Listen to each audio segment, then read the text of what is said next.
तोंडात घालताच विरघळणारी आणि अवघ्या 15 ते 20 मिनिटात होणारी आजची आपली रेसिपी आहे आंबा नारळ बर्फी। आणि हो, यात आंबा स्किप करून आपण नुसती नारळ बर्फीसुद्धा करू शकतो। फारच मोजक्या साहित्यात होणारी आणि एकदम रिच टेस्ट असणारी ही बर्फी येणाऱ्या नारळी पौर्णिमा, रक्षाबंधन, गणपती या सणांना केली तर खाणारे तुमची तारीफ केल्याशिवाय राहणार नाहीत। चला तर मग रेसिपीला सुरुवात करूया।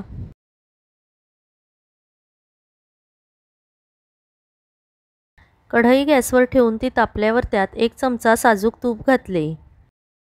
गॅसची फ्लेम एकदम लो करून त्यात 2 मोठे बाउल भरून डेसिकेटेड कोकोनट घालूया।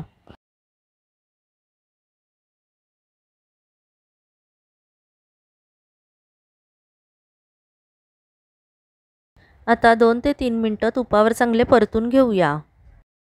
वड्या जास्त दिवस टिकण्यासाठी मी त्यात डेसिकेटेड कोकोनट घातला आहे। त्याऐवजी ओलं खोबरंसुद्धा आपण वापरू शकतो। ओलं खोबरं घालून केलेल्या नारळाच्या वड्यांची रेसिपी यापूर्वी आपल्या चॅनलवर अपलोड केली आहे। त्याची लिंक डिस्क्रिप्शन बॉक्समध्ये मी शेअर केली आहे। ती रेसिपीही तुम्ही नक्की बघा। नारळ खाली लागू नये यासाठी सतत ढवळत राहावे।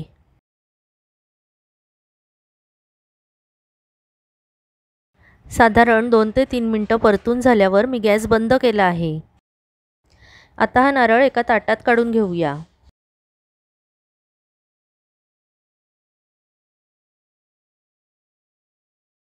तीच कढई स्वच्छ करून त्यात अर्धी वाटी दूध घालून गॅस पुन्हा चालू करूया।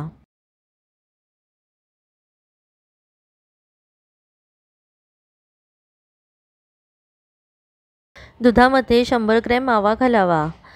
माव्याऐवजी जर तुमच्याकडे घट्ट साय असेल तर दूध आणि मावा दोन्ही न घालता 2 वाट्या नुसती साय घालू शकता। पण मावा घातल्यामुळे अगदी विकतच्या बर्फीसारखी टेक्स्चर आणि चव येते। मावा दुधामध्ये एकजीव करून घ्यावा।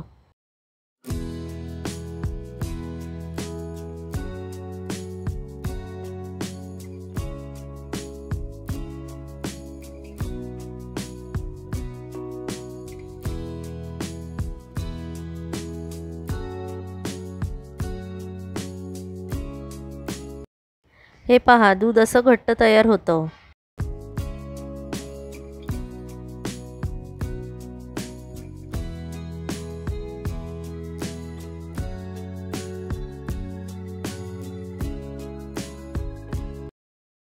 त्याला एक उकळी आली की त्यात आंबा मावा घालूया। हा आंबा मावा मी आंब्याच्या सीझनमध्ये करून ठेवला होता। त्याची रेसिपीसुद्धा आपल्या चॅनलवर मी शेअर केली होती। आंबा मावा किंवा आंब्याचा रस विकतसुद्धा मिळतो, तो सुद्धा तुम्ही वापरू शकता। किंवा आंबा स्किप करून नुसती नारळ बर्फीसुद्धा करू शकतो।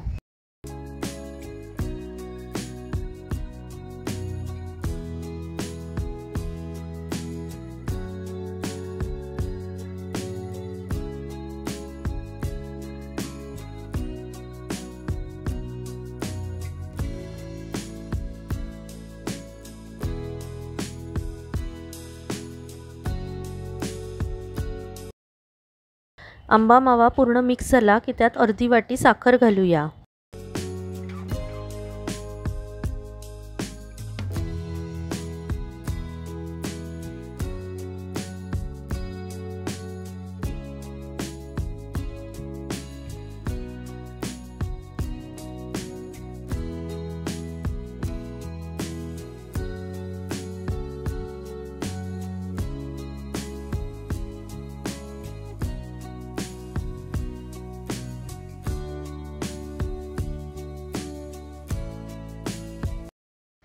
साखर वितळली की भाजून ठेवलेला नारळ त्यात घालावा।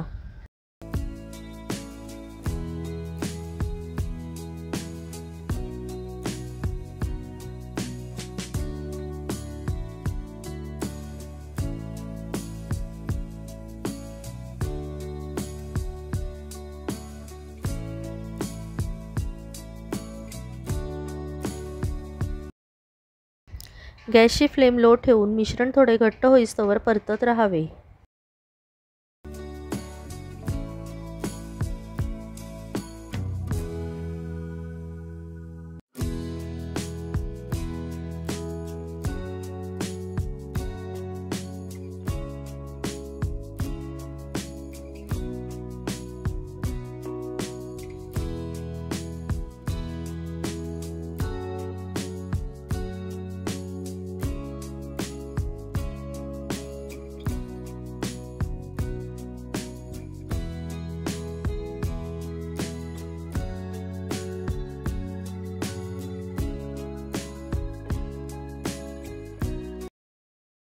साधारण 5 मिनिटं झाल्यावर मिश्रण घट्ट होऊन असे कढईपासून वेगळे होते.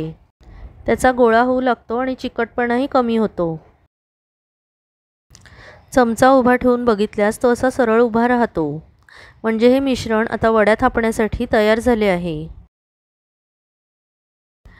छोटा गोळा घेऊन चेक करूया. छान मऊ लुसलुशीत झाले आहे, पण हाताला अजिबात चिकटत नाही. म्हणजे हे रेडी आहे. त्यामुळे आता आपण गॅस बंद करूया. वड्या थापण्यासाठी हा मी केक टिनवर बटर पेपर ठेवला आहे. त्यावर अगदी थोडं तूप लावून ते पसरून घेऊया. केक टिनऐवजी कोणतेही ताट किंवा ट्रे वापरून त्यावर नुसते तूपही लावू शकतो.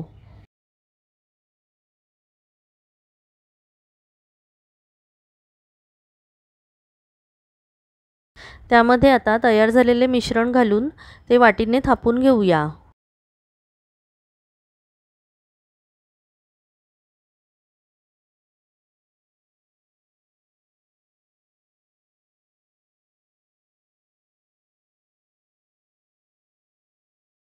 गरम असल्यामुळे वाटीनेच थापावे.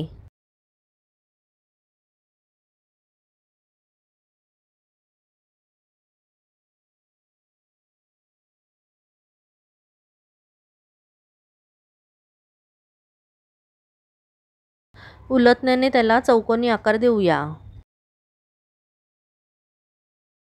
त्यावर गार्निशिंगसाठी मी थोडे पिस्त्याचे तुकडे घालते आहे. ते अगदी ऑप्शनल आहे, नाही घातले तरी सुद्धा चालेल. पडू नयेत यासाठी चमच्याने असे थापून घेऊया.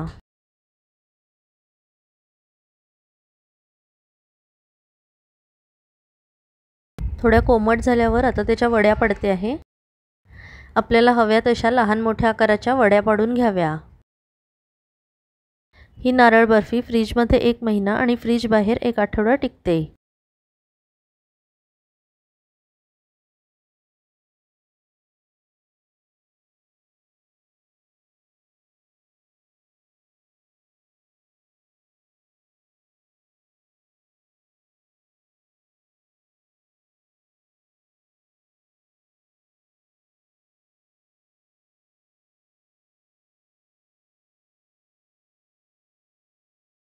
थोडी गार झाल्यावर आपण बर्फी कशी झाली आहे ते चेक करूया.